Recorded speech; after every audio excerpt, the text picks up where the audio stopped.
তুমি পিজা আনো নাই? মা আমাকে ফোন করে বললো যে বাসায় ভালো রান্না করেছে, তাই ভাবলাম। তাই কি ভাবলে? এ বাড়িতে আমার কথার কোনো দাম নাই, আমার ইচ্ছার কোনো মূল্য নাই। তুমি এইভাবে বলতেছো কেন? পিজা তুমি কালকে খাওয়া, আজকে চলো মায়ের রান্নাটা আমরা খুব মজা করে খাই।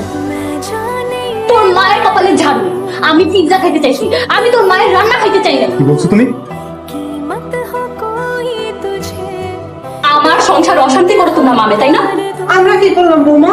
আপনার কারণে আমার সংসারে যত অশান্তি। আজকে হাসান আমার গায়ে হাত তুলেছে শুধুমাত্র আপনার কারণে। এমন সংসার যাতে কারো কপালে না জোটে। হাসানকে পিজা আনতে নিষেধ করেছে কে? আপনি?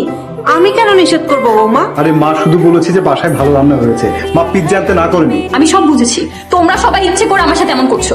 এই সংসার আমি করব না, তুমি থাকো। একটা সামান্য বিষয়, এটাকে তুমি কি বানিয়ে ফেলছো?